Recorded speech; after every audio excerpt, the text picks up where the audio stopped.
this off.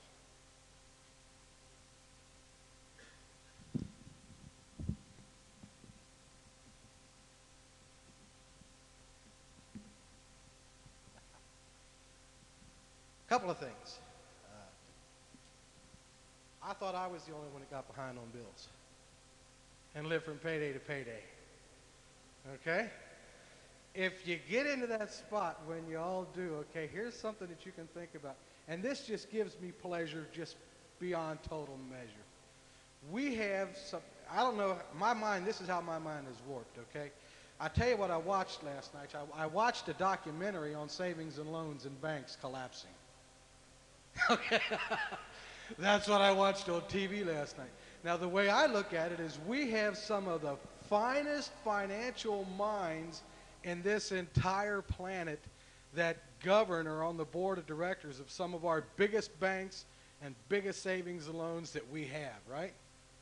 And they fail daily. They file bankruptcy daily.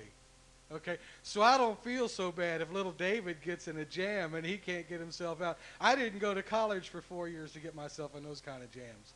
Okay, so I do take a little bit of pleasure in that. You'd mentioned about hard of hearing. Some of you know I spent 7 years in the Air Force, and a few of them I spent around some jet engines, and I'm hard of hearing. I don't know if you've had your hearing tested to find out how much. But I had mine tested a little bit before Christmas. Of course, I knew it was pretty rotten anyway. And it turned out that I had 35% loss in one ear and 45% in the other. So Judy, she was going to do something nice for me, and she was going to buy me a hearing aid, which she did. Paid $600 for it. Now, the only thing, now I'm going to tell on myself, and if y'all tell Judy, I'm not going to say I'm going to lie, but you know how it is. It's a blessing, brother, when you can sit on the couch and your wife hollers and, what'd you say, honey? I didn't get you a drink. I didn't hear what you said. What'd you say? Okay.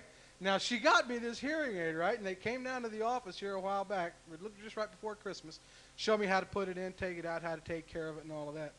And what happens is I can listen to one of you occasionally, and if I'm looking face to face, I can pretty much hear you. I'm a real good lip reader. Okay? And I can pretty much take care of a lot of the things that you say.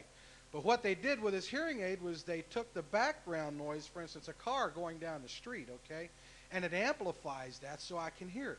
I couldn't hear birds singing before, but now I can. But the bad part about the hearing aid is they got a little bit of the adjustment off, okay? So now I can hear a bird that chirps as loud as somebody speaking in my ear. And all of the background noise is brought up to the same level that somebody is speaking, and it's kind of like you have a 300-pound bird back here singing. Or a dog back here, you know, that's 8 foot tall and barking in your ear, and a car that backfires sounds like a shotgun going by. Okay? But anyway, we've got to send that back, and they're going to make some adjustments on that. But that's pretty neat. I like that. As far as taking a half a service and preaching, do it on Steve's day or Cecil's day. My turn doesn't come around often enough. Okay? Enough of that. What I want to talk to you a little bit about this evening is occasionally you and I, in our Christian walk, we come to a point where things don't quite seem right. The relationship that you have with God doesn't seem right, and there's something missing, and you don't really know what it is. And the first thing you do is you stop a lot of times, and you sit down, and this is probably one of the best things to do is to just stop. When everything doesn't quite seem right, just stop what you're doing and take account of yourself. And what you need to do is you need to evaluate your commitment to God. Now, a lot of times, the commitment that you have to God, what your idea of a total commitment to God is and what God's idea of a total commitment is, normally are two entirely different things. Okay? God says a total commitment is sometimes a little bit different than what you and I believe a total commitment is. What I want to do tonight is I want to take a look at the total commitment of you and I as Christians toward God. And what this whole thing is if you've got that point and you're wondering, God, why aren't you doing anything with me? Why don't you hear me? Why can't I do the things in you that I want to do? We're going to look at this part tonight about your commitment to God, and we're going to find out if it's a total commitment or not. And what you can do with this information, folks, if you want to lay your life down against this as a guideline or a yardstick, it's going to be pretty good, because you'll be able to tell, number one, if your life is totally committed to God or not. Okay? Believe it or not, you can be committed to God in some areas and not in other areas. In order to find out if you're totally committed to God, we have to look at three things. Number one, 1 Thessalonians 5:23 tells us that you and I are divided into three parts. We have a spirit, we have a soul, and we have a body. Now, to find out if we're totally committed to God or not, we've got to look at all three of those parts, analyze all three of them, take a look, and see if all three of those parts are committed to God. You can, believe it or not, have one part of yourself committed to God and the other two not. You can have two parts committed to God and the third one not. You can have a portion of one committed to God and the rest not. And when that happens, you're doing nothing but causing a lot of misery for yourself that you don't really need to do yourself that with. Okay? You don't have to put yourself through those things, is what I'm trying to say. What we're going to look at tonight is we're going to take a look at all three of those parts of man, and you can find out. You can ask your questions along the way. Am I totally committed to God in this area? Okay? If you are, we'll move on to the next one. If you are, we'll move on to the next one. You'll be able to find out, possibly, if you have a problem and you don't know what it is, maybe we can identify it tonight, okay? And you can work in that area just a little bit. One of the things that the Bible does tell us that we're divided into is a spirit. You and I have a spirit. To determine if your spirit is committed to God, we have to look at three things. Number one, is your spirit dead or alive? Number two, are you walking in the Spirit? Number three, are you being led by the Spirit? Walking in the Spirit, walking with the Spirit are two different things. Okay? Being led by the Spirit is the same as walking with the Spirit. These are two different things. What I want to do is I want to look at the first one first. Is your spirit dead or alive? Simply that. Turn to Ephesians chapter 2, verses 5 and 6. This will be the first one that we look at. Is your spirit tonight dead or alive? Ephesians chapter 2, verse 5 and 6. It says, even when you were dead in sin, hath quickened us together with Christ. By grace are you saved through faith. And has raised us up together and made us to sit together in heavenly places in Christ Jesus.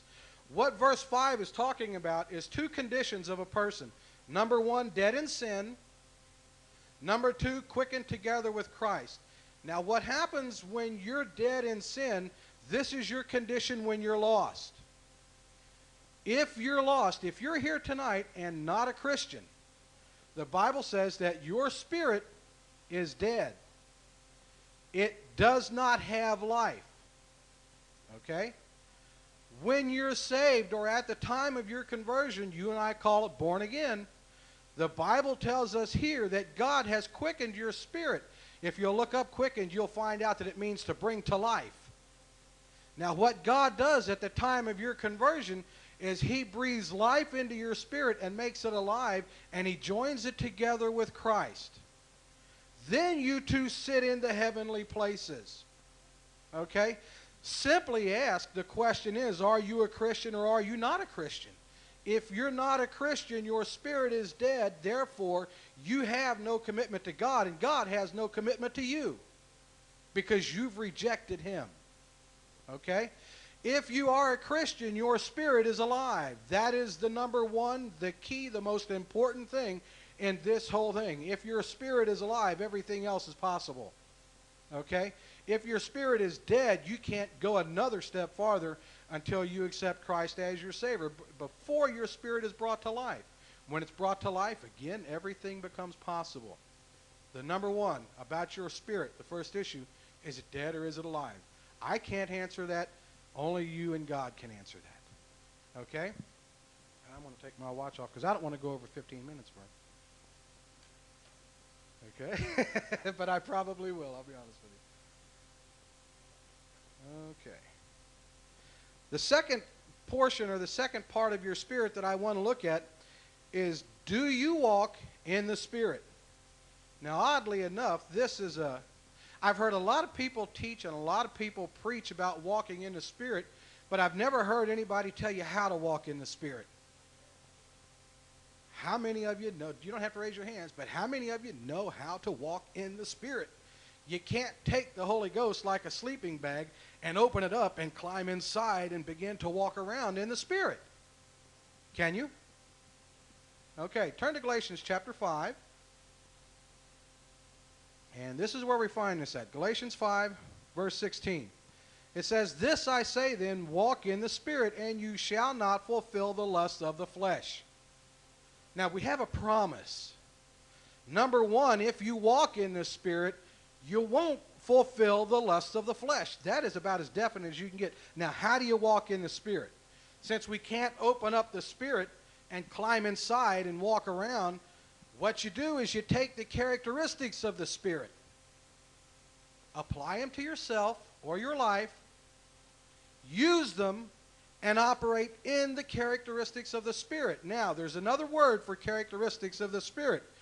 You and I know them as this: the fruits of the Spirit. The fruits of the Spirit are the characteristics of the Spirit. So now, how do we walk in the Spirit? We take the fruits of the Spirit, apply them to our lives, and walk in them. In other words, we practice what the fruits of the Spirit are. Okay? Now we're going to find out what the fruits of the Spirit are. Turn to, you're still in Galatians chapter 5, verses 22 through 25. And here they are. It says, "But the fruits of the Spirit is love." Do you practice love? Okay? Joy. Do you practice being joyful, or do you practice being a sourpuss? Okay? Believe it or not, folks, you have the choice of all of these or none of these. You can practice any of these, or you can throw any of them away. But keep in mind, you have to work on these fruits. Joyfulness doesn't always come 100% joyfully, if you know what I'm saying, okay? Sometimes you have to work at being joyful, especially at your boss. Okay? That's especially at your wife when you come home and she wants you to fix supper when she's been home all day and you've been working all day. Look at her with a smile on your face and say, "Yes, dear," and be joyful about it, okay? These are things that we have to practice, and these are things that we have to work on. Long-suffering, gentleness, goodness, and faith, okay? Meekness and temperance. Against such there is no law. Now, why do you suppose there is no law against these fruits of the Spirit? You can't legislate law against goodness. I can't make you be joyful. I can't make you be long-suffering, can I? I can't make you love one another. So there's no sense in legislating law for these things because you can't make somebody do them. Now, do you walk in the Spirit?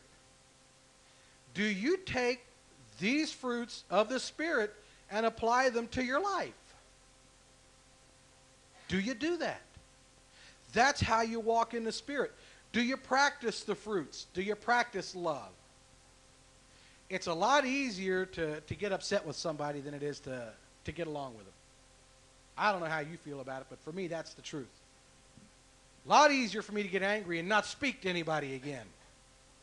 It's a whole lot easier to walk up and tell somebody you're sorry and tell them you love them after they've dumped all over you. Okay? Church has backstabbers. No doubt about that. Okay? Whether it's done on purpose or not, it happens.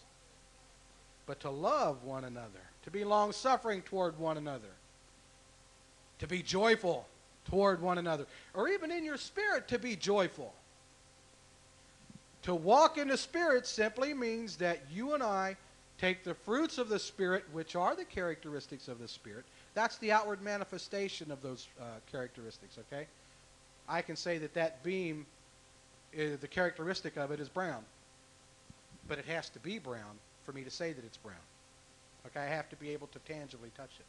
These fruits are something that you and I have to practice. Do you practice and do you walk in the fruits of the Spirit?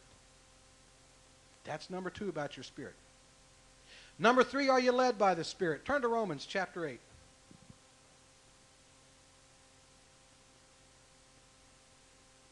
Romans chapter 8, verse 14. Are you being led by the Spirit? 8:14. It says, for as many as are led by the Spirit of God, they are the sons of God. Now, I think a lot of times that this is one of the areas that a lot of us do fall short in, okay? Number one, God deals on a spiritual level, okay? The Bible tells us that God is a spirit. If you worship him, you must worship him in spirit, which means it means something. And if you'll think about it, that means that you have to be in contact with your spirit, okay, in order to get a hold of God's Spirit. Now, let's look at something. Turn to 1 Corinthians chapter 2, and here's what I want you to look at. 1 Corinthians chapter 2, verses 14, 15, and 16. Verse 14 says, but the natural man receiveth not the things of the Spirit of God, but they are foolishness unto him. Neither can he know them, because they are spiritually discerned. But he that is spiritual judgeth all things, yet he himself is judged of no man. For who hath known the mind of the Lord, that he may instruct him? But we have the mind of Christ. Look back up at 14. Now here's the key, okay? But the natural man receiveth not the things of the Spirit of God. In other words, if you're lost, you can't receive the spiritual things of God. Why? Because they're spiritually discerned. Okay? Now we've got something here. If God is a spirit, and he ministers on a spiritual level, because we're told here that the natural man can't receive spiritual things, then you and I have to be led by the Spirit. You and I have to be able to detect and understand when God is talking to us. Don't we? Now, here's where the mistake comes in. A lot of people will take the Spirit of the Lord when he talks to you, and he'll say, you go do something. And the first thing that we do, a lot of us, is what? No. This is me. This really isn't the Lord talking to me. I won't do it. So what happens? You don't do it. Now, let me tell you something that goes along with not doing what God tells you to do. One of the things that goes along with that is the more you tell him no, or the more you shut off that line of communication, the harder it is the next time to hear when he's talking to you. Okay? The more you say no or don't do what he wants you to do, the less he'll begin to use you. Now, when that happens, that line of communication is shut off. And you close that line of communication between you and God, because he does operate on a spiritual level. What's going to happen to you when you cut off that line of communications? You almost bound God's hands and tell him no. That's what you're telling him. Because you're saying, God, you're talking to me, and I'm not going to listen to what you're saying. Are you willing to be led by the Spirit? Now, a lot of us will say yes. But how many of us would actually go and witness face-to-face with somebody if God told you to go face-to-face with that person? Don't raise your hands. Because there's a lot of people that wouldn't. For several reasons. For whatever reason you can come up with. Embarrassment, they don't want to, no nerve, lack of boldness, for whatever excuse you want to come up with. Okay? Do you listen to when the Spirit talks to you? Do you ignore him? Are you willing to be led by the Spirit? A lot of people aren't. Will it be easier for you to hear him the next time? That's what I'm afraid of. I'm afraid that I don't listen to him enough. I want to be able, now this is me, okay? I want to be able that if I'm talking on the phone and he talks to me, I want to be able to hear it and recognize it right now. Because I'm sure there's times that he's talked to me that I've missed it. That I've just plain missed it. I don't want to be that way. I want to be led by the Spirit so much that if God even whispers across the street, I hear it and am willing to go. That's what I want. I'm sure probably most of you want the same thing. But do you practice being led by the Spirit? Do you ask God to lead you? Do you ask God to show you where to go, what to do, what to say, what to think, how to act? Do you ask him to do those things? To find out if your spirit is totally committed to God, number one, is your spirit dead or alive? Okay? Number 2, do you walk in the Spirit? Number 3, are you being led by the Spirit? Now, any one of those 3 parts, the answer can be no. You can be committed to God. You can walk in the Spirit, but you won't be led by the Spirit. Okay?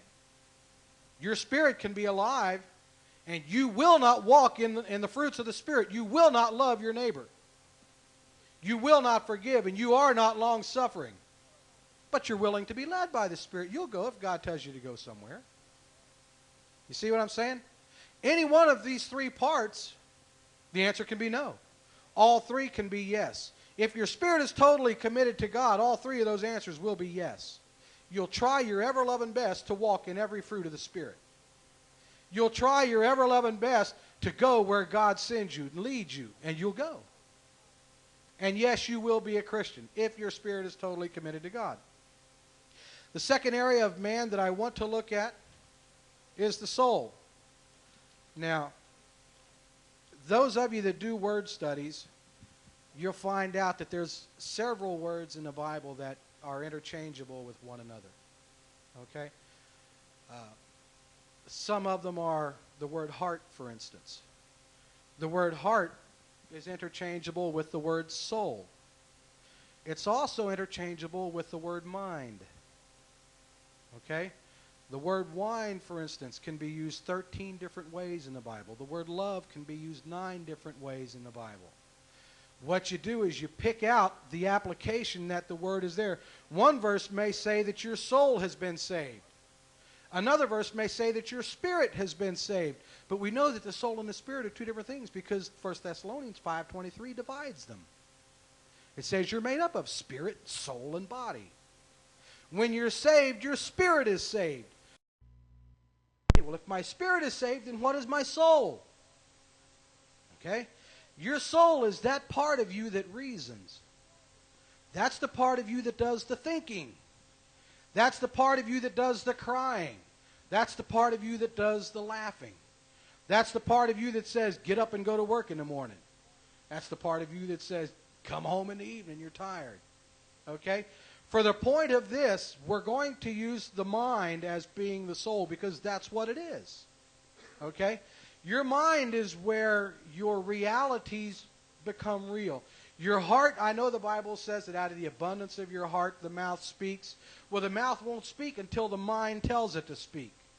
The feelings aren't realized until they reach the mind, and the mind tells your body to react to whatever that happens to be. So what I want to look at, the second part of man tonight, is your mind, that being the soul, because they're one and the same.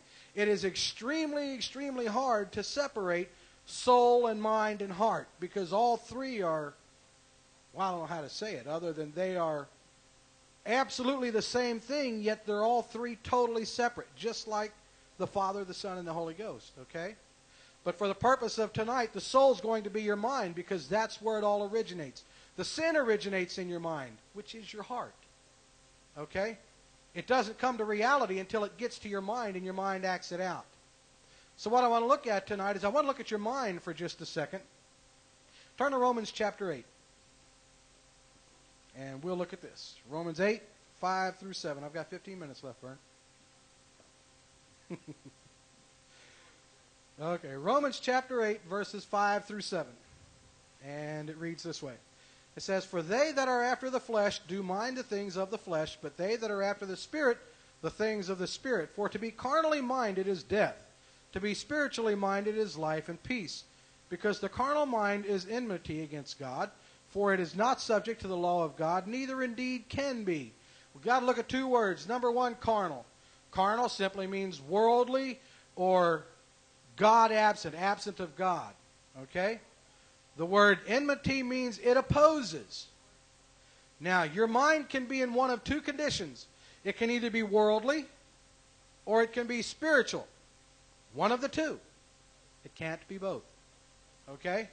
Your mind is one of the parts of the body that you have that cannot do anything on its own. Nothing goes into your mind that you don't let go in.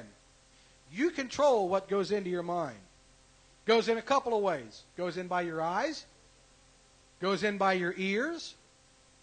If you're deaf and can't see, you'll use your fingers to read Braille or whatever. But the key is whatever goes in your mind is there because you allow it to go in. Now let's look at what we allow to go into our minds. Okay? What did some of you watch on TV last night? Don't say it. Okay? How many of y'all may have looked at magazines today that maybe you shouldn't really have looked at? Okay? How do you program your mind? Remember, folks, what you think about is what you put in it. If you put in the things of God, your mind will retrieve the things of God when the time comes. If you put in the things of the world, then your mind will retrieve the things of the world when the time comes. Okay? Your mind is the one thing that will control your body more than your spirit will. And we'll get into that in a second when we get into how the body fits into this. What you do with your mind, folks, is terribly important as to how you're going to react to a whole lot of things. Okay? What do you allow to go in? Do you still tell the same jokes that you told before you got saved? Do you still laugh at the same things you laughed at before you got saved? I see some of you patting each other.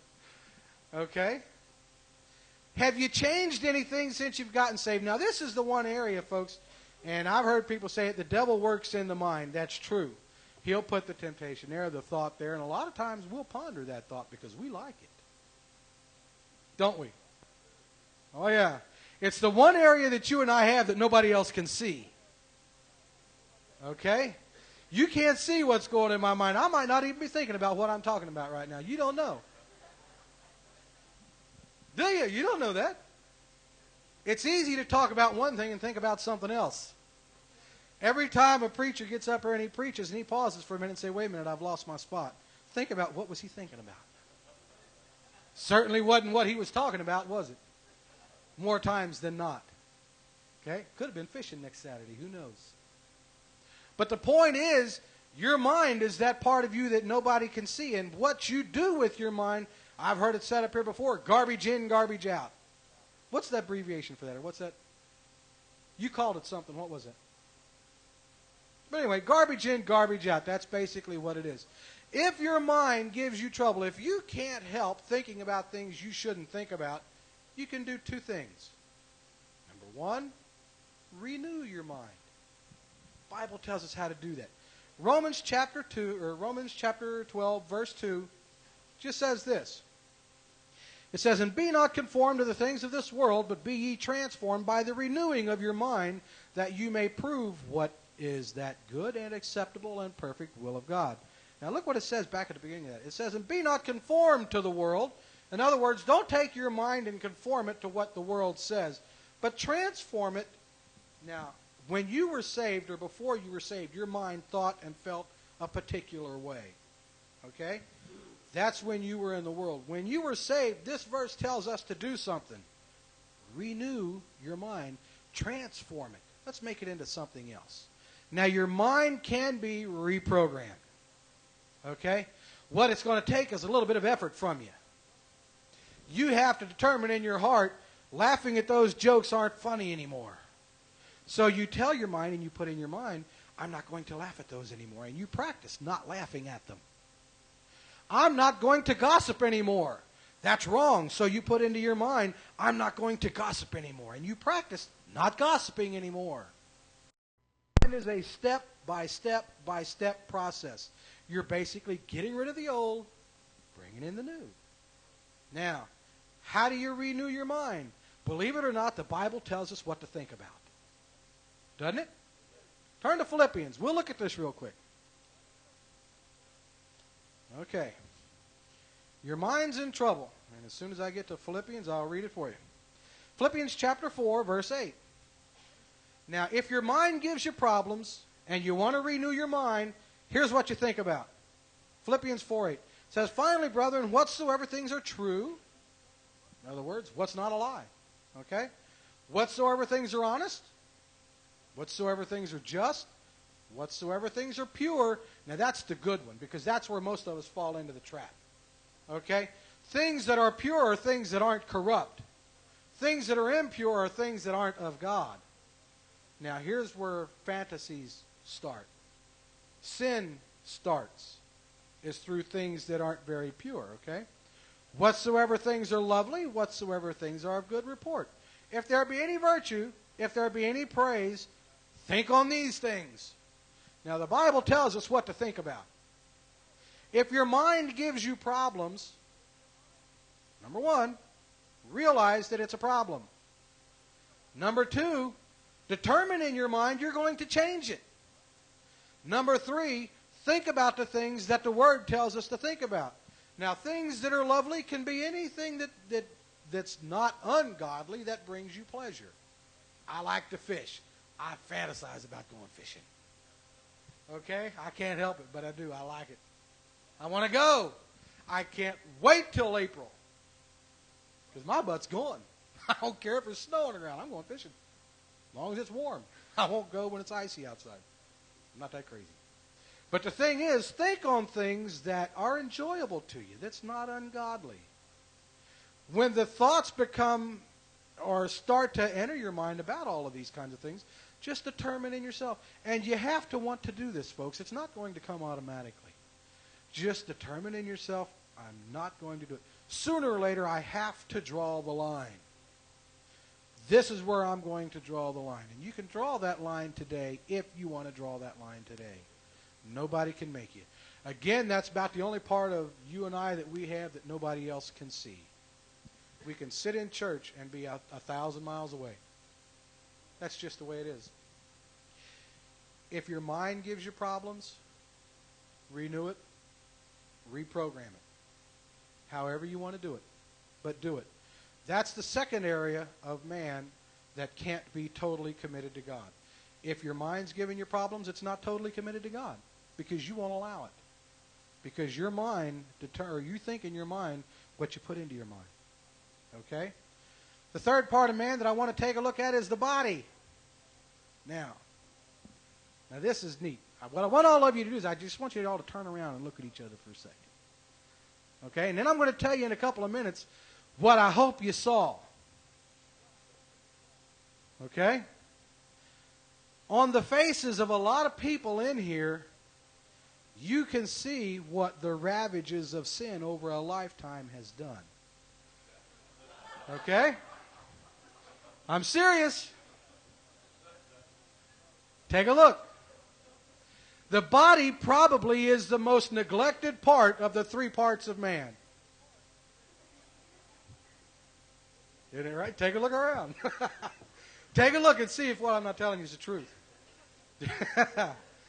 Let me tell you some of the things that you may have seen, okay, as a result of sin. Some of y'all might have scars all over your body from fights, from bars. How many bottles got cracked upside your faces and chairs and tables? Some of y'all got stab wounds. No doubt probably some of you stab wounds in here.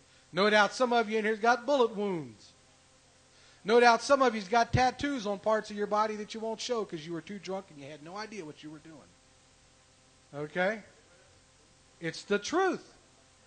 The body is the part that you and I neglect the most. Now, the third part is the body. Is the body totally committed to God? Have you given yourself to God physically?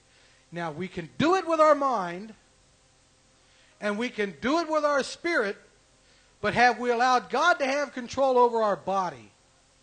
Okay? And this is the neat part about it.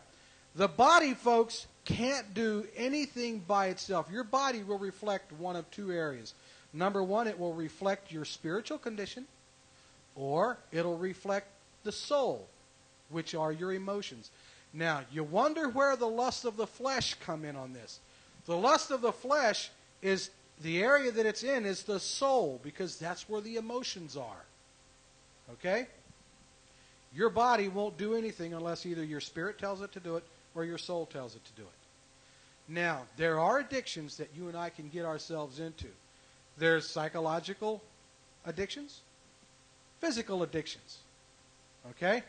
What can happen is this. You can take a drink of alcohol, your very first drink. Your mind tells your body to drink the alcohol. You drink it. Over a period of years, when you drink enough of it, Eventually, your body tells your mind, I need a drink of alcohol. And it'll drive you crazy because you can't quit and want to quit. Now you've come to the point where you have a physical addiction. Your body is telling your mind what to do. So you do it to fulfill the lust of the flesh, because that's where it lies. Now, the whole key to this is to bring your body into what? Into subjection with your spirit. If you allow your body to do what the soul tells it to do, you'll fulfill the lust of the flesh, because that's where the lust of the flesh lies, is in the soul, not the spirit. Okay? If your body is going to do the things that the Spirit tells it to do, it'll be the outward manifestation of the fruits of the Spirit, not the lust of the flesh. You follow with me so far? Okay. Turn to Romans 8, chapter 8, or 8 and 8. It says this. Romans 8 and 8 says, So then they that are in the flesh cannot please God. Now we've got a problem. If you're allowing your body to go through and to be controlled by the flesh, or to be controlled by the emotions, or these types of things, the Word says that you're not going to please God. It's just that simple. If you have the addictions to whatever, whether it be food for some of us, okay, or whether it be alcohol for some of our sipping saints, because we have some. We do. Whatever it may be that has your body hung up on something, let's do something about it. Let's break the addiction. Just that simple. To give my body totally to God, I have to let nothing stand in the way between me and God. Okay? I'll go on ahead and say this, because normally I wouldn't, but I will anyway. I fasted today for this message. And I don't mind telling you that at about 6 o'clock, I was about to die, folks. Every fiber in my body said, get me a hamburger. Get me a Coke. Get me something. But get me something. Okay? And I don't mind telling you that I didn't eat up until about 6 o'clock, and I had to stop at Burger King and get me a burger on the way down here. Okay? What happens are the addictions that the body has begins to be number one in your mind. These are the things that possess your thoughts. These are the things that determine where you go, what you do, when you do it, when you don't do it. If you have the addictions, whatever it might be, it can be watching TV, it can be pornography, it can be drinking, it can be smoking, it can be not coming to church, it can be kicking your wife and kissing your dog every day, it can be any of that stuff. Okay? Whatever that addiction might be, do a couple of things. Number one, ask for deliverance. Ask God to break whatever that is that it might be. Number two, get help. Somewhere. Whether it be a doctor, whether it be somebody to just talk over problems with, whatever it might be. If your body, folks, isn't totally committed to God, you're out of synchronization with the rest of the things. All three parts of you have to be totally committed to God to be totally committed to God. Now, if you wonder a lot of times in your life, why isn't God using me the way I think He should? Maybe it's because you're not giving everything to Him the way you should. Just that simple. Okay? What I hope I've done for you this evening is to give out a guideline that you can take a look at and apply to your lives. And evaluate your lives. Because if you haven't come to the point in your life where you need an evaluation, sooner or later you will. Sooner or later you'll sit down and say, God, what's wrong? And you need a place to start. Remember that you have three parts. See if all three parts are totally committed. See if you're taking care of all three parts. All three parts, folks, have to be ministered to. All three parts of you have to be nourished and grown and brought up equally with one another. You can't bring up two and neglect the third. It doesn't work that way. You can, however, be totally committed in one, two, or part of even a third part, and not be totally committed in the rest. The part of you that's not totally committed will make the rest of you completely miserable till you find out what it is. Just that simple. Let's all stand. I've gone about as far as I want to go. Mike, would you come, please? Going to open the altars in just a second. In fact, if you want to come pray, you can come and pray. But what I want you to do, number one, if your spirit is dead, if you're here tonight and you're lost, please accept Christ. If you want to come up and pray, we've got some altar counselors here who will help you pray. And if you're backslidden, they'll help you get back to God. They'll help you get back to where you should and start on that road for total commitment. But you've got to make the step. You have to do that. The altars are open. If you all want to come and pray, come and pray. Look at